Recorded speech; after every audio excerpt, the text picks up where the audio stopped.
ဒီကောင်လေးကရေကူးဖို့ခုန်ချတော့ရုတ်တရက်သူ့ခင်ကကြီးထွားလာတယ်လူတိုင်းကအံ့ဩသွားပေမဲ့နောက်တစ်စက္ကန့်မှာကန်ထဲကရေတွေရှန်ထွက်သွားပြီးကမ်းပေါ်ကလူတိုင်းကိုခြေထောက်ကနေလွင့်သွားတော့နည်းနည်းရှက်မိသွားတယ်သူ့ရဲ့စူပါပါဝါကိုတေချာသုံးတတ်ဖို့အတွက်စူပါပါဝါလေ့ကျင့်ရေးစခန်းကိုစမ်းသပ်ဝင်ဖို့လုပ်ခဲ့တယ်သူ့ခြေထောက်ကိုပိုကြီးအောင်လုပ်လိုက်ပေမဲ့ဒိုင်လူကြီးတယောက်ရဲ့မျက်နှာပေါ်ကိုခြေအိတ်နဲ့ပေါက်မိသွားတဲ့ကံကောင်းစွာနဲ့ပဲသူ့ရဲ့စွမ်းရည်ကဒိုင်လူကြီးတွေကိုစိတ်လှုပ်ရှားစေပြီးသူ့ကိုဝင်ခွင့်ပေးလိုက်တယ်ဒါပေမဲ့ဒီကောင်လေးရဲ့စွမ်းရည်ကတော့မျက်တောင်မခတ်ပဲမိတ်နေတာပဲဒိုင်လူကြီးတွေကစကားမပြောနိုင်ဖြစ်ပြီးသူ့ကိုပယ်ချလိုက်တယ်နောက်ပြီးဒီကောင်လေးရဲ့စွမ်းရည်ကတော့လေးလေတာပဲဒိုင်လူကြီးတွေကအရန်ကြောက်လန့်သွားပြီးသူ့ကိုချက်ချင်းပယ်ချကသူ့ရဲ့ရှောက်တော်တစ်လျှောက်လုံးကိုပယ်ချကြောင်းတစိမ့်တုံးတွေအပြည့်ရိုက်ပစ်လိုက်တယ်ဒီကလေးမလေးကတချင်းဆိုရတာကိုကြိုက်တယ်ဒိုင်လူကြီးတယောက်ကဒါဟာအသုံးမဝင်ဘူးလို့ထင်ပြီးသူ့ကိုပယ်ချဖို့လုပ်နေတော့သူမဟာအရန်ဒေါသထွက်သွားတဲ့စပွဲကိုလန့်လိုက်ရစပွဲကနယံကိုရိုက်မိပြီးအစိတ်စိတ်မောင်မောကွဲသွားတော့ဒိုင်လူကြီးတွေကမျောလင်းချက်အချို့တွေ့သွားပြီးသူမကိုလက်ခံလိုက်တယ်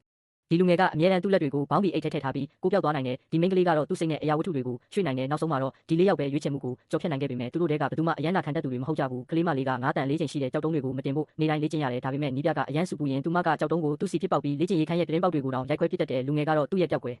နိုင်တဲ့စွမ်းရည်ကိုကောင်းကောင်းကျွမ်းကျင်နေပြီမို့လို့သူကပြောက်ကွယ်သွားပြီးလေ့ကျင့်ရေးကိုမကြာခဏပြက်ကွက်လေးရှိရာနီးပြကသူ့ကိုရှာမတွေ့နိုင်ဘူးကောင်မလေးကချောကလက်ပဲတွေကိုသုံးပြီးအမျိုးမျိုးသောမျက်နှာအမူအရာတွေဖန်တီးနိုင်ပေမဲ့သူမကပိုကြီးတဲ့အရာဝတ္ထုတွေကိုရွှေ့ဖို့လေ့ကျင့်ရမယ့်အစာပြင်းနေခဲ့တဲ့တက်ကတယောက်ပဲသူ့ပါဝါကိုတိတိကျကျထိန်းချုပ်နိုင်ခြင်းမရှိသေးဘူးသူကနှိမ့်ကြတယ်လို့ခံစားရပြီးပုံနေခဲ့တယ်သူ့ကိုလှုပ်ဆော်ဖို့အတွက်နီးပြကသူ့ကိုရှုံးနေသူလို့ခေါ်လိုက်တယ်